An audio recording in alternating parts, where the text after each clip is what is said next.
Into the Bluetooth.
Muy buenas tardes, apreciados estudiantes y hermanos. Bienvenidos a nuestra 10ª conferencia, El Poder de la Iglesia, las Llaves de los Cielos. Vamos a dar inicio, no sin antes presentar a nuestro expositor, el pastor Román de la Rosa. Él actualmente está pastoreando la Iglesia Reformada Ortodoxa Presbiteriana Corandeo en Cuduacán, Tabasco, México. Es miembro del Presbiterio Reformado del Oriente Colombiano, bachiller en Sagrada Teología del Instituto Teológico Presbiteriano Emanuel. También cuenta con un diplomado en Ciencias Bíblicas del Seminario de Ciencias Bíblicas Sociedad Bíblica. Tiene un diplomado en Teología del Presbiterio del Golfo de México. Cuenta con un diplomado en Misionología del Presbiterio Grijalba Usumacinta y también un diplomado en Teología Reformada del Seminario Teológico Presbiteriano del Sureste. Así que sin más preámbulo, le damos la bienvenida al pastor Román de la Rosa. Muchas gracias, muchas gracias. Pues un gusto nuevamente saludarlos a los estudiantes de la academia, así como los que se van conectando también en la retransmisión que se están haciendo de las conferencias. Como bien saben, hoy me corresponde exponer el tema El poder de la iglesia, las llaves del reino de los cielos. Pero antes de comenzar, quiero que elevemos al Señor una oración. Padre bendito, agradecemos por tus misericordias, por tus obras de providencia en la vida de tu iglesia, porque sabemos, oh Dios, que tú tienes cuidado de ella y en el momento en que hay necesidad de instrucción, de corrección, tú provees también tu palabra y tú usas instrumentos para que a través de estos instrumentos se pueda proclamar fielmente la verdad de tu palabra y podamos corregir el camino en aquello que estamos deficientes. Nuestro Dios, te agradecemos por este tiempo, esta semana de enseñanza, donde has usado a tus siervos para enseñarnos tocante a la doctrina de tu iglesia. Oramos porque el tema que hemos de abordar también nos ayude a comprender la naturaleza del ejercicio del poder de la iglesia visible. Oramos, oh Dios, para que tu palabra sea quien nos instruya y podamos verdaderamente ir reformando nuestra mente para que nuestro entendimiento de la doctrina de la iglesia esté ajustada a tu bendita palabra. Gracias por la vida de los estudiantes. Gracias por aquellos que también recibirán la instrucción. Por Cristo Jesús nuestro Señor. Amén.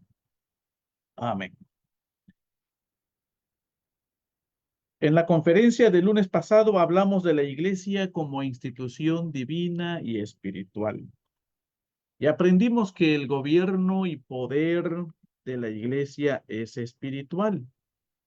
También hemos escuchado a otros expositores que nos han hablado de Cristo como jefe, como cabeza y como rey de su iglesia.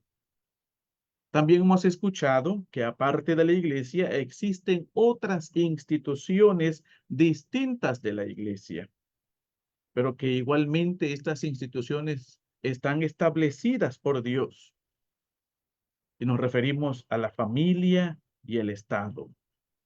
Entonces, si Dios mismo es quien ha instituido la iglesia, como lo ha hecho con el gobierno y la familia, o el magistrado civil, ¿qué tipo de poder ha recibido la iglesia?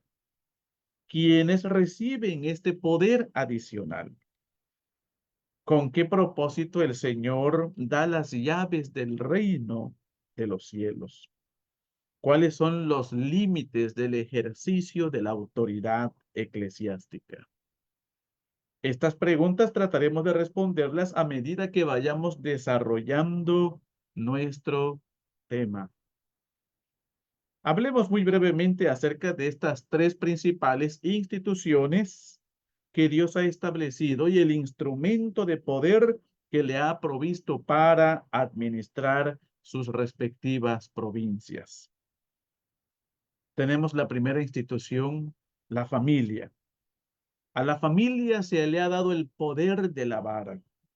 Proverbios 29:15 dice, la vara y la corrección dan sabiduría. La segunda institución es el Estado o el magistrado civil. A esta institución se le ha dado el poder de la espada. Romanos 13:4 nos dice, porque es servidor de Dios para tu bien. Pero si haces lo malo, teme, porque no en vano lleva la espada, pues es servidor de Dios, vengador para castigar al que hace lo malo. Y una tercera institución, del cual ya hablamos que es una institución divina y espiritual, es la iglesia, el cuerpo de Cristo, la comunidad de redimidos, la asamblea santa. A esta institución divina se le ha dado el poder de las llaves del reino de los cielos. Mateo capítulo 16, versículos 18 y 19, dice la palabra. Y yo también te digo que tú eres Pedro, y sobre esta roca edificaré mi iglesia, y las puertas del Hades no prevalecerán contra ella. Y a ti te daré las llaves del reino de los cielos, y todo lo que atares en la tierra será atado en los cielos, y todo lo que desatares en la tierra será desatado en los cielos. Como podemos ver, cada instrumento de poder que Dios ha dado a las diferentes instituciones tienen un fin, es con un propósito. En el caso de la familia, se le ha dado el poder de la vara para disciplinar y corregir. En el caso del magistrado, que se le ha dado el poder de la espada, su propósito o su fin es castigar y restringir el mal en la sociedad. Y en el caso de la iglesia se le ha dado el poder de las llaves para abrir o cerrar el reino de los cielos, para remitir o retener los pecados. Textualmente es lo que hemos leído. Hay otro pasaje también que es Mateo capítulo 18, versículo 18. De cierto os digo que todo lo que atáis en la tierra será atado en el cielo, y todo lo que desatéis en la tierra será desatado en el cielo. Por lo tanto, concluimos que cada institución es llamada a usar tales instrumentos de poder para su buena marcha y en cumplimiento de su fidelidad también al llamado, a la razón, al propósito por el cual Dios ha establecido cada institución. Después de entonces hacer esta distinción de las diferentes instituciones y cómo Dios ha provisto de instrumentos para la administración de estas instituciones, entremos ahora a hablar del poder de las llaves del reino del cielo. Y para ello debemos dejar bien establecido un principio, porque este principio nos va a hacer que nos cuidemos de abusos, de malas interpretaciones, de distorsiones acerca del poder que se ejerce en la iglesia, el poder que ejercen los cuerpos eclesiásticos. Y el principio que no debemos pasar por alto es que Cristo es la cabeza de la iglesia y la única fuente de autoridad. Cristo es la cabeza de la iglesia y la única fuente de autoridad. Y de esto hablamos el lunes. La autoridad que ejercen, en este caso los oficiales, no la reciben del pueblo, sino de Cristo. Cristo usa al pueblo como un instrumento para ratificar, para llamar, para aplicar en este sentido los ministerios o oficios eclesiásticos. Nuestra confesión de fe de Westminster en su capítulo 30, párrafo 1 nos dice: el Señor Jesús, como Rey y cabeza de su iglesia, ha designado en ella un gobierno en manos de los oficiales eclesiásticos distintos del magistrado civil. El Señor Jesús como Rey y cabeza de su iglesia. Él es quien ha designado, ha determinado qué oficios se deben llevar a cabo, desempeñar en la iglesia para su buena marcha también, porque Él es el Rey, Él es la cabeza. Esta expresión que leemos en la confesión de fe nos dice que ningún jefe de Estado, ningún monarca meramente humano, ningún individuo, ningún cuerpo eclesiástico debe pretender ser cabeza de la iglesia visible. Solo Cristo es Rey, es jefe y cabeza de la iglesia. Y esta afirmación que hallamos en este primer párrafo de la confesión de fe nos lleva a recordar también de cómo en este caso determinadas agrupaciones religiosas han tergiversado, se han desviado de esta verdad, como lo hemos leído en Colosenses. Por ejemplo, el catolicismo romano cree que el obispo de Roma, él es la autoridad y la cabeza visible de la iglesia, la cabeza aquí en la tierra, ¿no? La iglesia anglicana cree que su monarca es la cabeza visible de la iglesia.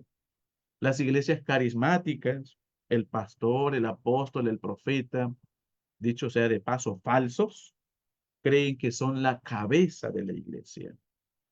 En cambio, las iglesias presbiterianas, las iglesias reformadas, reconocemos que Jesucristo es la cabeza de la iglesia y la única fuente de autoridad.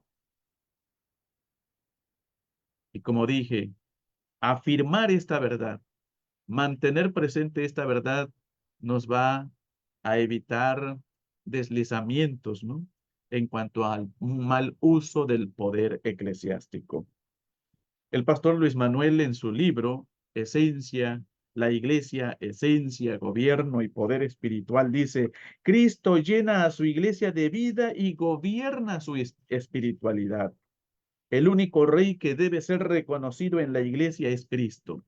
Él es la única autoridad de la iglesia. Su gobierno no es democrático, es teomonárquico. o como decíamos también el lunes, es cristocrático. Cristo es el único legislador y rey supremo de la iglesia visible, pero no solo en su sentido orgánico, también en el sentido de que Él tiene autoridad sobre ella. La autoridad de Cristo como cabeza de la iglesia se hace manifiesta en que Él es quien instituyó y compró a su iglesia. Él es quien ha provisto a su cuerpo de los medios de gracia para su nutrición y fortalecimiento. Él es quien ha señalado quiénes deben gobernar la iglesia y ha limitado que los oficios eclesiásticos sean, en este sentido, ejercidos por varones. No hay cabida en el pensamiento, en la doctrina y debiera ser en la práctica de las iglesias presbiterianas lugar para el liderazgo femenino.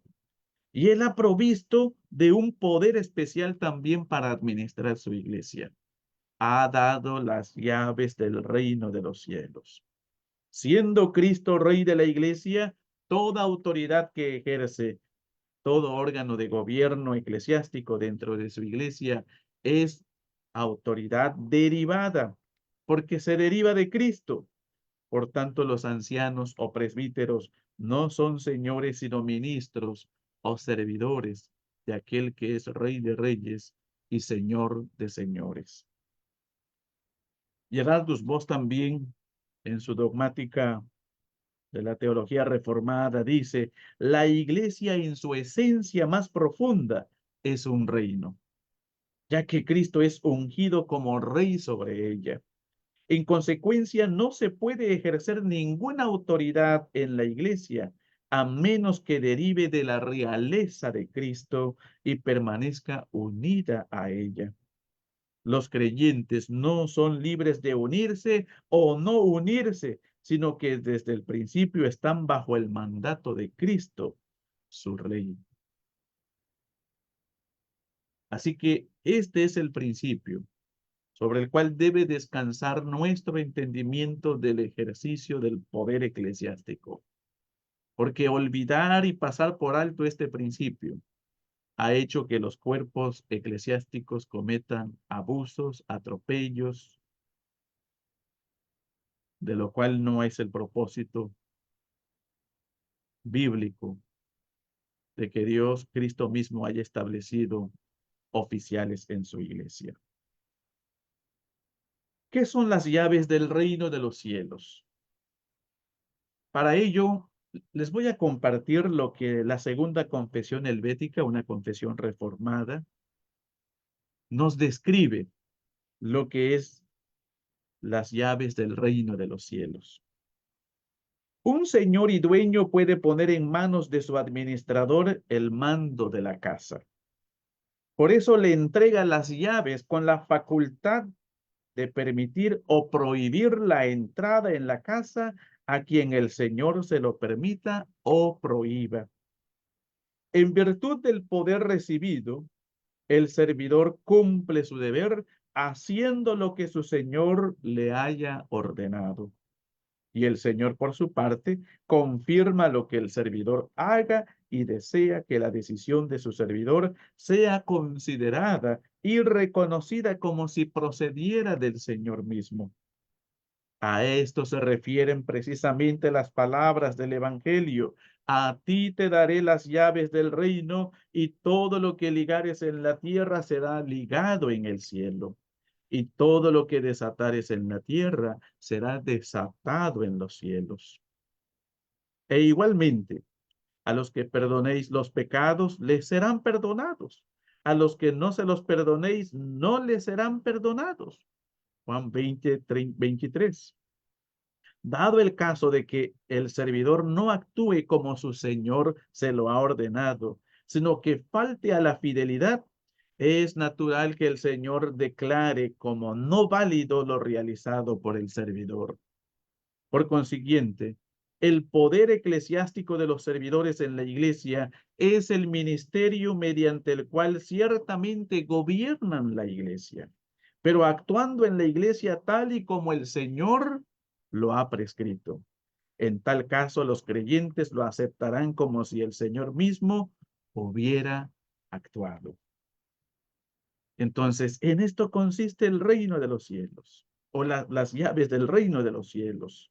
Ese poder eclesiástico de administrar, de gobernar la iglesia, actuando siempre y apegándose a lo que nuestro rey ha prescrito para su iglesia.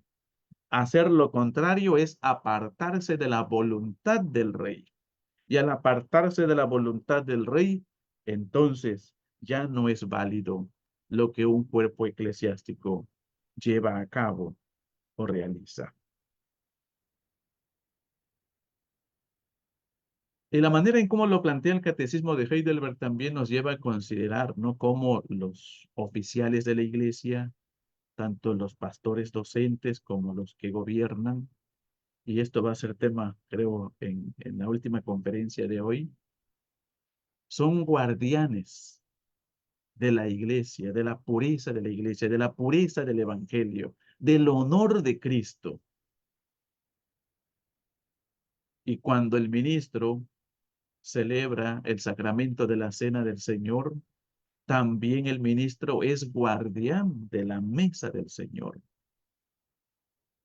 Y no lo hace a título personal. No es por un poder inherente, sino es por un poder derivado. Cristo nos ha comisionado, Cristo nos ha ordenado que seamos vigilantes, seamos guardianes, seamos vigías de todas las cosas espirituales o los medios espirituales que ha provisto para su iglesia. El Catecismo de Heidelberg en su pregunta 83 también hace la pregunta: ¿qué son las llaves del reino de los cielos? Y responde: la predicación del Santo Evangelio y la disciplina eclesiástica, con los cuales se abre el cielo a los fieles y se cierra a los infieles. En esto consiste las llaves del reino de los cielos. Cuando el ministro predica la palabra con poder del Espíritu Santo y cuando administra la disciplina eclesiástica, cuando se ha mancillado el honor de Cristo, la pureza del Evangelio y de la iglesia, pero también se busca la restauración del pecador. De hecho, leyendo algo más del libro del pastor Luis Manuel, nos comparte, ¿no?, el contexto en el cual Cristo está diciendo y dirigiéndose al apóstol Pedro y diciéndole: a ti te daré las llaves del reino de los cielos, evocando precisamente esa práctica que se daba en la sinagoga. En la sinagoga se acostumbraba a enseñar. Los rabinos tenían discípulos y los discípulos eran entrenados, eran capacitados, eran enseñados en la ley del Señor, en su comprensión de la revelación del Señor. Y cuando el discípulo llegaba ya a la edad de graduarse, entonces se le daba una varita. La llave que se refiere el Señor es como una varita que tenían que usar ya aquellos que se graduaban para cuando tenían que leer un rollo, los rollos estaban como en cajitas, tenían que introducir esa varita y con esa varita podían abrir la caja y sacar el rollo que ellos o los rollos que ellos quisieran leer y enseñar. Por eso que hay relación con la predicación del Santo Evangelio, que aquellos que deben proclamar todo el consejo de Dios reciben la investidura para tal tarea. Pero además también se requería de aquellos nuevos rabinos recién graduados mucha disciplina, mucha entrega, mucha abnegación, el cuidar siempre su carácter piadoso, ¿no? Y entonces de ahí se deriva también el otro concepto de las llaves del reino de los cielos, la disciplina eclesiástica, con los cuales se abre el cielo a los fieles y se cierra a los infieles. ¿A quiénes se les ha encargado las llaves? Aquí hay opiniones divididas, incluso en círculos presbiterianos, respecto que las llaves se le ha entregado a aquellos que son llamados a ejercer un oficio dentro de la iglesia, el oficio de gobernar o de proclamar la palabra. Y hay quienes opinan que las llaves se le ha entregado a la iglesia en su totalidad. Pues vamos a continuar, vamos a considerar, ¿no?, lo que nuestra confesión de fe nos dice al respecto en su párrafo 2 en el mismo capítulo 30. A estos oficiales, ancianos docentes y gobernantes o presbíteros, se les ha encargado las llaves del reino de los cielos. La confesión de fe establece que las llaves del reino de los cielos, el ejercicio del poder de las llaves del reino de los cielos, se le ha encargado a los ministros de la palabra, que son ancianos docentes, y a los ministros del gobierno, que son los ancianos gobernantes. Debemos recordar que en el sistema de orden presbiteriano, los oficiales de la iglesia son los ministros de la palabra, el ministro para el gobierno y el ministro para el servicio. El ministro de la palabra es el pastor docente. El ministro para el gobierno es el anciano gobernante y el ministro para el servicio es el diácono. Pero en cuanto al gobierno en sí, es competencia tanto del pastor docente como del anciano gobernante. Cristo otorga el poder eclesiástico a toda la iglesia, incluyendo a los miembros y a los oficiales, igualmente. Pero además de esto, los oficiales reciben tal medida de poder adicional. Y ese poder adicional se llama el poder de las llaves. Y de forma especial directamente de su cabeza, tal cual es requerido para el ejercicio de sus respectivos oficios en la iglesia de Cristo. O sea, en un sentido, la iglesia ha recibido poder de lo alto para dar testimonio de su fe, poder de lo alto para evangelizar, poder de lo alto para elegir a sus oficiales, poder de lo alto para llamar a sus pastores, pero hay un poder adicional del cual la iglesia no ha recibido en su totalidad, sino en este caso a los que la iglesia llama para que sean sus gobernantes. Y en este caso, como ya dijimos, son los ancianos, tanto docentes como también gobernantes. Y en este sentido creo que debemos nosotros entender a Gerardus Voss, ¿no? Cuando dice, Cristo como rey ha investido a la iglesia con poder. Sin embargo, este poder no reside, como sostienen los sistemas católico romano y episcopal, en una clase separada que la posee sin la iglesia y más allá de la iglesia. Esto es otro aspecto que debemos también enfatizar. El que los oficiales reciban este poder adicional de Cristo mismo no significa que lo tengan que ejercer aparte de la iglesia. Por eso es que el apóstol Pedro, en su primera carta, en su capítulo 5, exhorta y amonesta a los obispos que no se enseñoreen de la grey. La autoridad, el poder que Cristo ha dado a sus ministros es para ser aplicada o usada en el contexto de la iglesia y no puede ser separada más allá de la iglesia, como comenta aquí Gerardus Voss. Reside en la iglesia como un todo. Toda la iglesia ha recibido este poder de su rey. El poder de las llaves reside en la iglesia. Allí donde está la iglesia está también el poder de las llaves. Entonces, como decía al principio o hace un momento, ¿no? Hay opiniones divididas respecto a esto. Gerardus Voss cree que el poder de las llaves también reside en la iglesia. En cambio, Bannerman sostiene que el poder de las llaves, en este caso que es dada por Cristo, Ese poder adicional reside en los oficiales, pero son los mismos oficiales que fueron electos, llamados por la iglesia. Por lo tanto, la idea es esta: el poder reside en la iglesia como un todo. El ejercicio de este poder no puede producirse más que por los oficiales de la iglesia en relación con la congregación. O sea, el oficial recibe el poder de las llaves de Cristo, pero ¿dónde está llamado en este sentido a usar esas llaves? En el contexto de la congregación.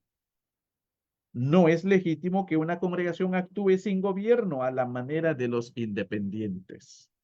Tampoco puede un gobierno actuar aparte de la congregación.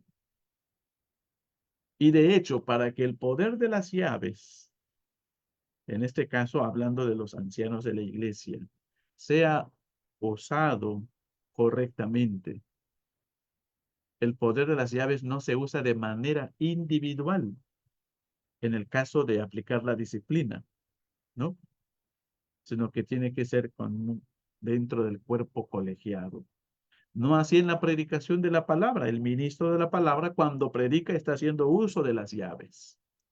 Aun cuando debemos recordar que también ha recibido autorización, ha recibido licencia, ¿no?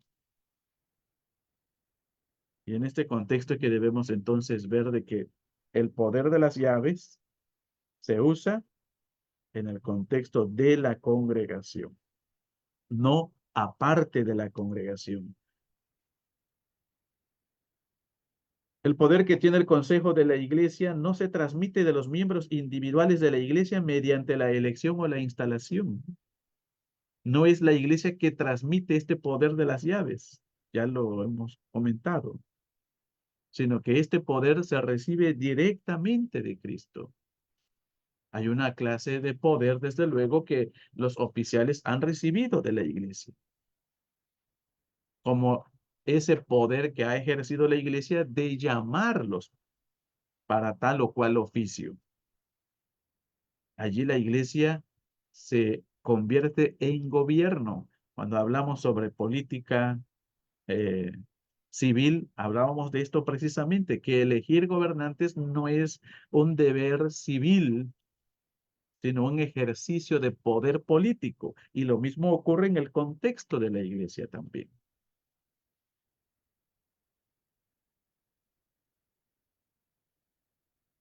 Entonces, es en este contexto como podemos ver, ¿no? El poder en un contexto general, ¿no?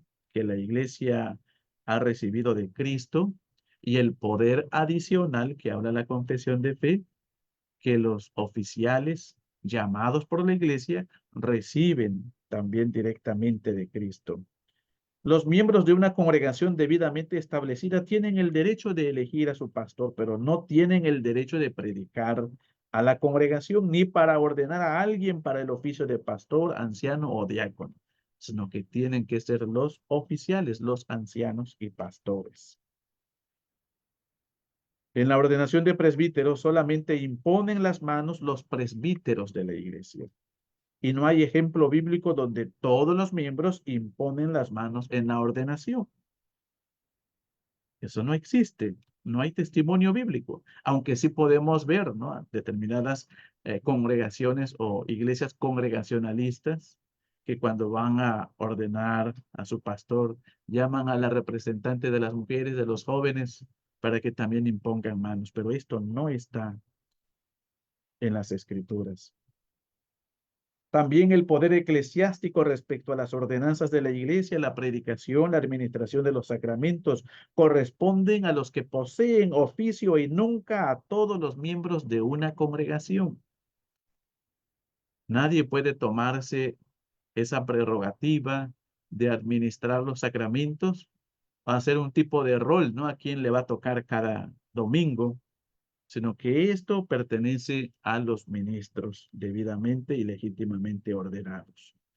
Por último, el poder eclesiástico con respecto al gobierno y a la disciplina corresponden a aquellos que poseen oficio de presbíteros en la iglesia y nunca a todos y cada uno de los miembros de una congregación, sino solo aquellos que han recibido ese poder adicional que sirve para remitir o retener pecados, para abrir o cerrar el reino de los cielos. ¿En qué consiste el poder de las llaves? Continuamos leyendo nuestra confesión de fe en el párrafo 2. En virtud de lo cual tienen poder quienes, los oficiales, llamados por la iglesia, en virtud de lo cual tienen poder respectivamente para retener y remitir los pecados, para cerrar aquel reino a los que no se arrepienten, tanto por la palabra como por las censuras, y para abrirlo a los pecadores arrepentidos por medio del ministerio del Evangelio, y mediante la absolución de las censuras, según lo requieran las circunstancias. En esto consiste el poder de las llaves, en declarar absolución al pecador penitente, ¿sí? Y en este caso también juicio a aquel que no muestre arrepentimiento por sus pecados. Y como ya hemos comentado, esto también se traslada incluso, ¿no?, al contexto de la participación de la mesa del Señor. Cuando en la liturgia hay un momento de exhortación, de amonestación y de excomunión, y la invitación a aquellos que hayan venido preparados. Y eso no lo hace el pastor a título personal, es haciendo uso de las llaves del reino de los cielos, protegiendo de esta manera la santidad de la mesa del Señor.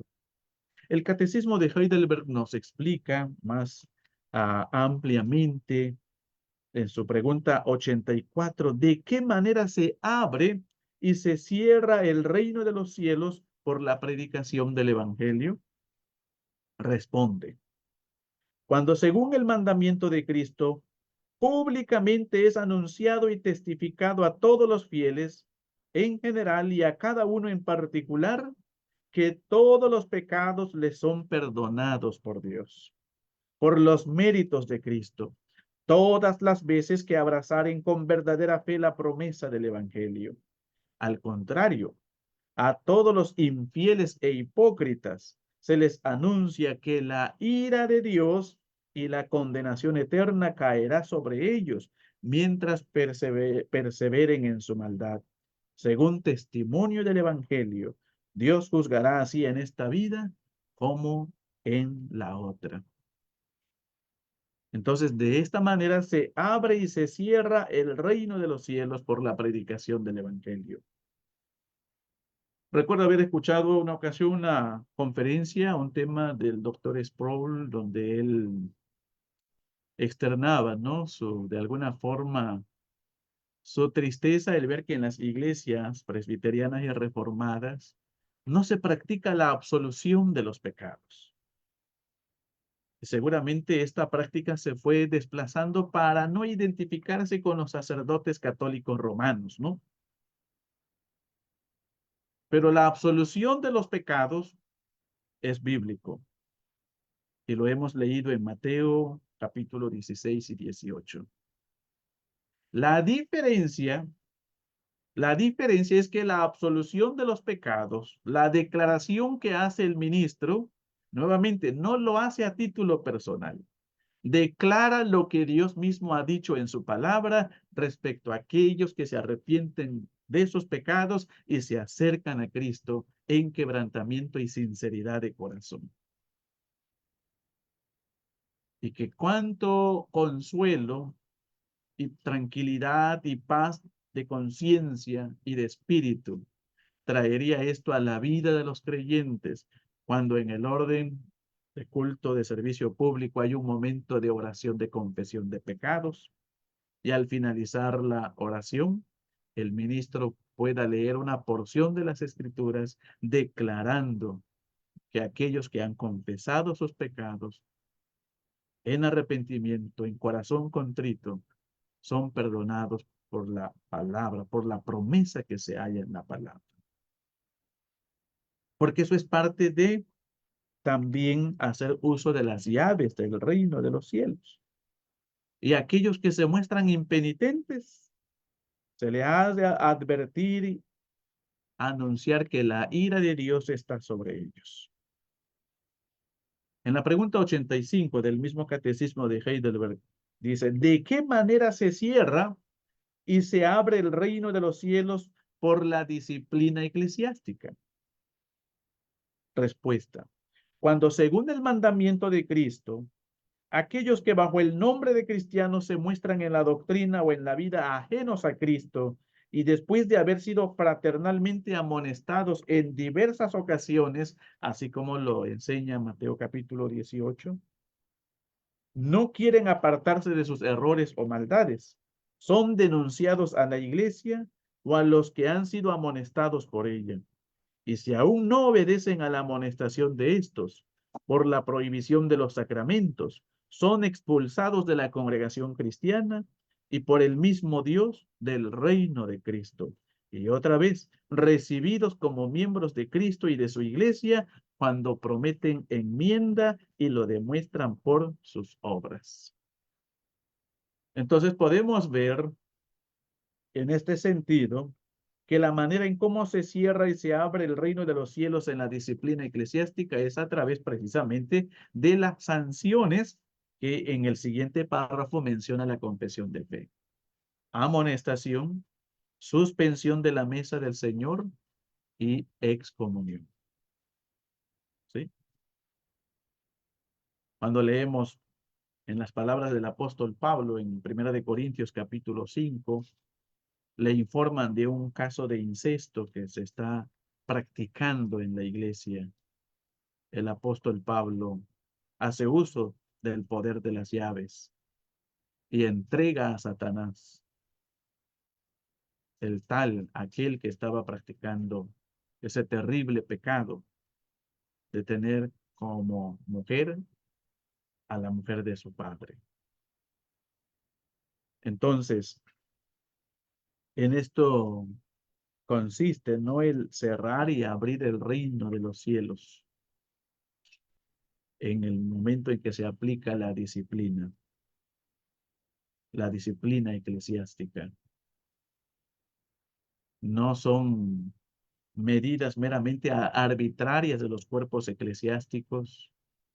No es la pretensión del cuerpo eclesiástico de parecerse ellos más santos y perfectos y exhibir las debilidades y caídas de otros cristianos, sino es en obediencia a lo que Cristo ha mandado en su palabra.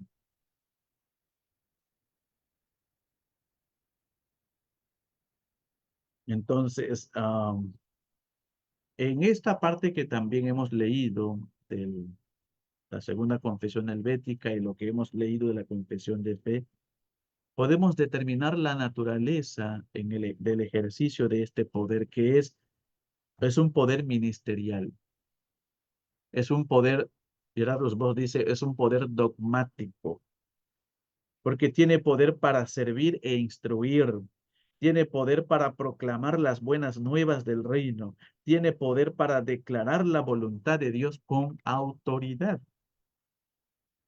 De tal manera que el ministro de la palabra que ha recibido ese poder de las llaves, pueda decir como el apóstol Pablo en su despedida allá en Mileto, ¿no? Que él decía, yo estoy libre de la sangre de todos ustedes, porque no he rehuido en anunciaros todo el consejo de Dios. Hacer uso de las llaves del reino de Dios es anunciar todo el consejo de Dios, no solo aquello que a la iglesia le agrada escuchar, sino aquello que Dios quiere que su iglesia conozca para que corrija su camino también. Pero el ejercicio de las llaves del reino de los cielos no solo es ministerial o declarativo, sino también es judicial. Es judicial, como en el caso que hemos mencionado, ¿no? De los creyentes que son amonestados, suspendidos o excomulgados. Allí se está haciendo uso de las llaves en un aspecto judicial o jurídico, donde se reúne el cuerpo de oficiales, de ancianos, y después de investigación, después de discusión, se llega a una sentencia y entonces se hace la declaración, en este caso de la disciplina, al creyente que ha caído en pecado, que ha infringido o violado la palabra del Señor, la ley de Dios, que ha sido infiel a Cristo como su rey. Este poder, el poder jurídico o judicial, es moral también y es persuasivo, porque se interesa en persuadir del pecado, la justicia y el juicio, de advertir al pecador, que si no se arrepiente, entonces se expone a la ira de Dios. Pero si se arrepiente, hay perdón, hay restauración también por los méritos y por la obra de Cristo. Y se dedica a la justicia estricta de la cruz y busca la reconciliación del pecador, del transgresor.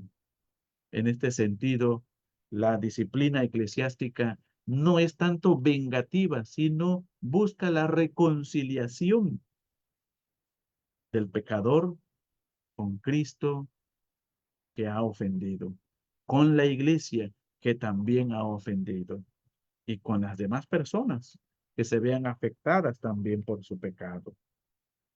Entonces, en esto consiste el poder de las llaves del reino de los cielos, así como lo hemos leído en este catecismo reformado de Heidelberg, y del cual debemos tomar nota para cuando usted sea llamado también a ser oficial de la iglesia, conozca cómo debe conducirse, cómo debe servir a aquel que es rey, que es jefe y cabeza de la iglesia. Ahora bien, este poder de las llaves lo pueden ejercer los ancianos de manera individual. Cristo ha determinado que el ejercicio del poder se realice por medio de cuerpos eclesiásticos, órganos representativos o cuerpos de gobierno eclesiástico. Y en este caso, sistema de presbiteriano reconoce, ¿no?, como órganos representativos el consistorio, que es el gobierno local de la iglesia, el presbiterio, sínodo, y si es posible, la asamblea general. No como cuerpos eclesiásticos superiores, sino mayores. Esto es importante también destacar, ¿no? Porque a veces se cree que un cuerpo de gobierno está por encima de otro y encima de como piramidal. Son cuerpos mayores, no que un cuerpo se enseñoree de otro. Los presbíteros, esto es un extracto del libro Ancianos Gobernantes y Diáconos publicado por Clear. Los presbíteros reunidos en cuerpos o asambleas no ejercen autoridad suprema, sino que tienen autoridad delegada por Cristo. Solo Cristo es supremo y todos los demás gobernantes están subordinados a Cristo y derivan su autoridad de Cristo y están llamados a ejercer el poder de las llaves del reino de los cielos en el cuerpo de gobierno u órgano eclesiástico, no de manera individual. Y uno de los problemas y de los abusos que muchas veces las iglesias sufren, ¿no?, es cuando el anciano dice: es que yo soy el anciano, yo tengo la autoridad para reprenderte. No, lo tendría que ser en compañía de otros ancianos, no a título personal. Y aquí vamos a hablar, para ir concluyendo, sobre las limitaciones claras a la autoridad de los oficiales. Que su autoridad no es absoluta, no es jurídica, no es discrecional. Su autoridad es ministerial, declarativo, y se ejerce en el nombre de Cristo. El ejercicio del poder de las llaves es declarar lo que Cristo ha dicho en su palabra, no más. No hay autoridad para inventar, otras formas de castigar el pecado, por ejemplo, ¿no? De aplastar incluso al creyente que ha caído, como el apóstol Pablo exhorta a una de las iglesias, ¿no? Que reciban a aquel creyente que ha sido disciplinado, que no lo rechacen, porque bastante tiene con lo que la disciplina, ¿no? Que se le ha aplicado, que no se consuma de demasiada tristeza, dice el apóstol. Pero ¿cuántas veces los cuerpos eclesiásticos pasan por alto que el poder que han recibido no es absoluta, sino limitada, derivativa, ministerial, declarativo? Todo poder se deriva de lo que nos enseña el quinto mandamiento. Hay deber para el inferior con el superior y el superior para con el inferior y para iguales o pares también. El poder de las llaves se ha de ejercer de acuerdo a lo que Cristo ha mandado, no de acuerdo a lo que digan los libros de gobierno que muchas veces se contradicen, muchas veces no cuentan con el sustento y el respaldo de la palabra de Dios. Y ni siquiera tiene el propósito de procurar el bien y edificación de la iglesia, sino la protección de ciertos intereses, ¿no? De los líderes eclesiásticos. Los límites del poder eclesiástico son espirituales y regidos por la palabra de Dios. El Catecismo Presbiteriano Reformado en su pregunta 87 dice: ¿están los ministros de la iglesia revestidos de un poder despótico y discrecional? Responde: no, su poder es simplemente administrativo y ministerial. La autoridad de todo oficial de la iglesia no es infalible. Sus decretos no son irrevocables.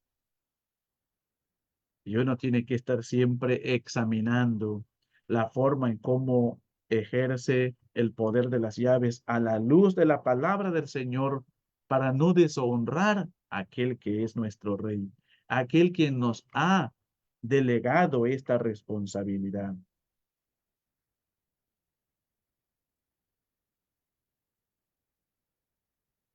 Quisiera concluir, dar un ejemplo, ¿no? Sobre cómo muchas veces se ignora y se descuida el uso del poder de las llaves en el contexto de las iglesias presbiterianas. Nosotros no estamos en contra de la disciplina eclesiástica, porque es bíblica. Y no estamos de acuerdo con aquellos que desprecian, en este caso, la autoridad de los oficiales, cuando ellos dicen: pero si es que ellos están peor que yo. Es más, prefiero que Dios me juzgue a que ellos me juzguen. Y esto muchas veces es una declaración irresponsable, ¿no? El no entender realmente en el peligro que se coloca. Pero también tenemos que reconocer que muchas veces estas actitudes de desdén hacia los cuerpos eclesiásticos y el desprecio a la disciplina eclesiástica es por la manera en cómo también se ha aplicado la disciplina en los creyentes. Porque son más fieles a su libro de disciplina, libro de procedimiento, constitución, libro de gobierno, que a las escrituras, lo cual les lleva a cometer atropellos, abusos. Y les pongo un ejemplo. Dos creyentes son juzgados por un cuerpo de gobierno, el consistorio. Puede que los dos hayan cometido el mismo pecado. Hablemos del pecado de la embriaguez, ¿no? Pero uno fue contristado por el Espíritu Santo y él toma la iniciativa para ponerse a las órdenes del cuerpo de gobierno y ser disciplinado, reconociendo que él se ha arrepentido de sus pecados. El otro es sorprendido, y porque es sorprendido no le queda más remedio que reconocer, o incluso quizás hasta niegue su pecado, ¿no? Y cuando el consistorio discute la gravedad del pecado de ambos creyentes, pues dicen, bueno, cometieron el mismo pecado. Así que les vamos a dar a los dos el mismo tiempo de suspensión de sus privilegios, ¿no? Hablemos 6 meses. ¿Creen ustedes que esto es una medida correcta? Bíblicamente no.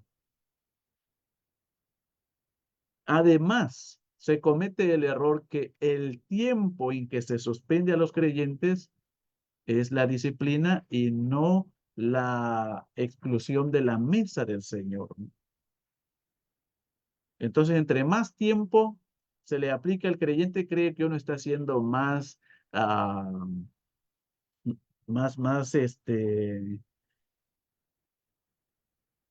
¿qué sería, no? Autoritativo, más severo, ¿no? Con aquel creyente.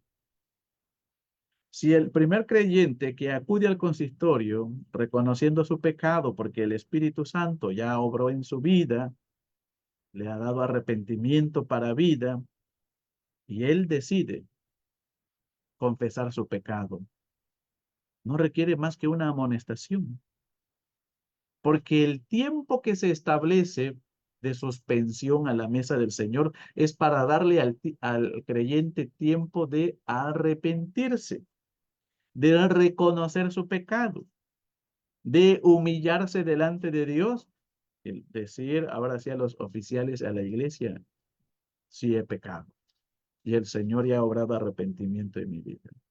Pero ¿qué razón hay de aquel que se ha arrepentido de su pecado, ha confesado su pecado y no ha habido necesidad que alguien lo denuncie por su pecado?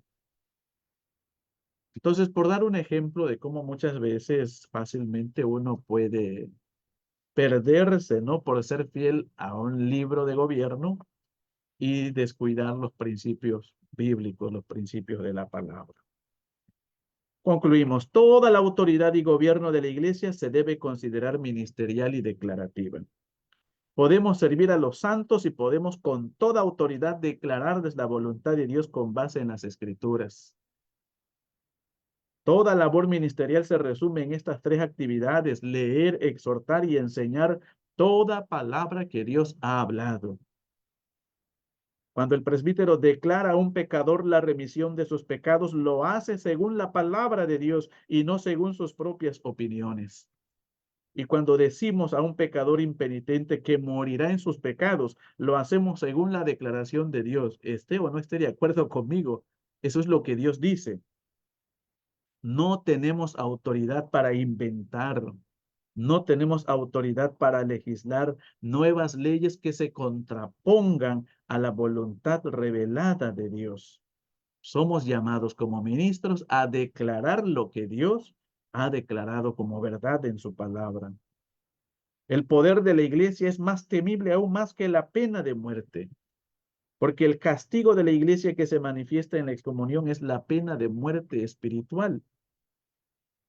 Por último, si todo el poder de la iglesia es ministerial y declarativo, entonces no es legislativo como hemos venido destacando.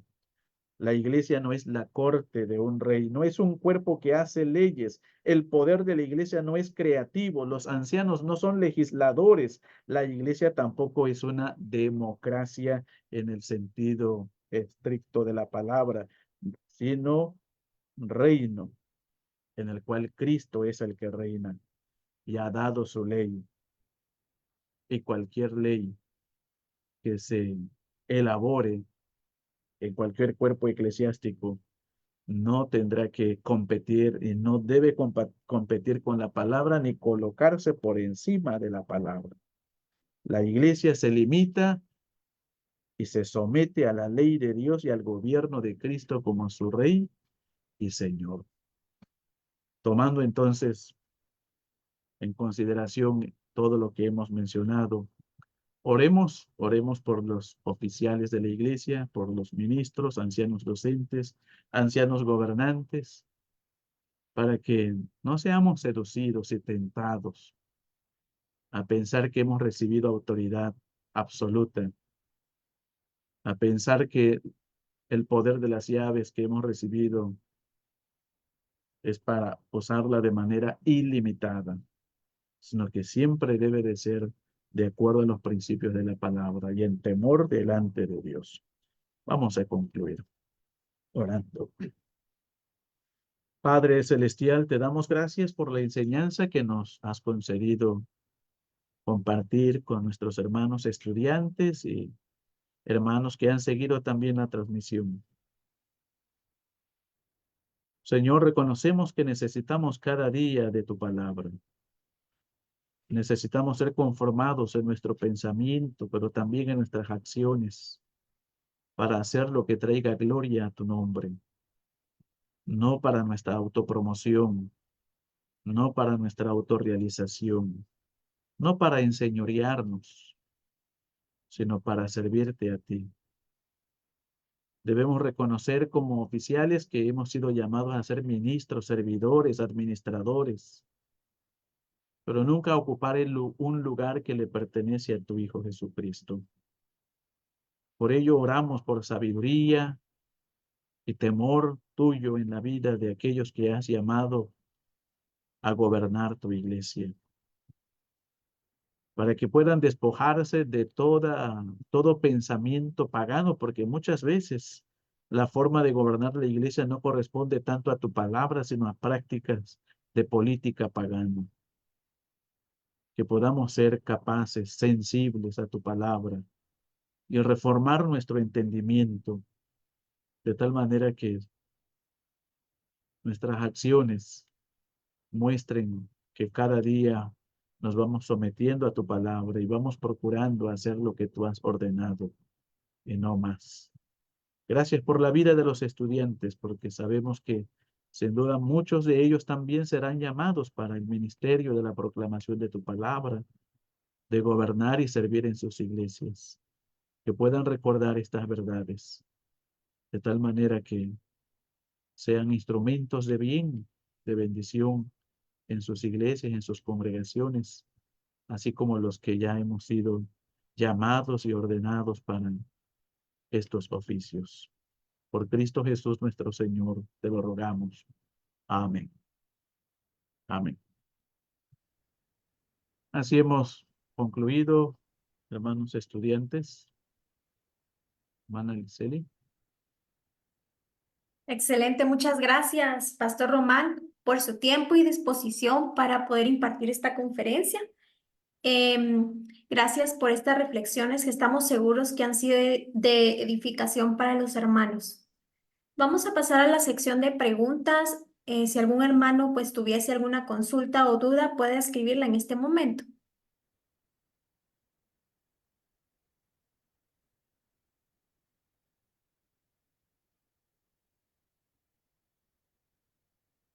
Muy bien. Si no hay preguntas, Bueno, pues vamos a... ¿Perdón? no parece que todo está claro. Sí, está claro. No, no Si no habría hay preguntas. preguntas, pues vamos a proceder a finalizar esta reunión. Aprovechando para invitarlos a nuestras demás conferencias que se estarán transmitiendo el día de hoy a las 5 y a las 7 p.m. hora Centroamérica. Gracias por su atención, gracias por conectarse. Que Dios les bendiga. Amén. Hasta luego. Saludos.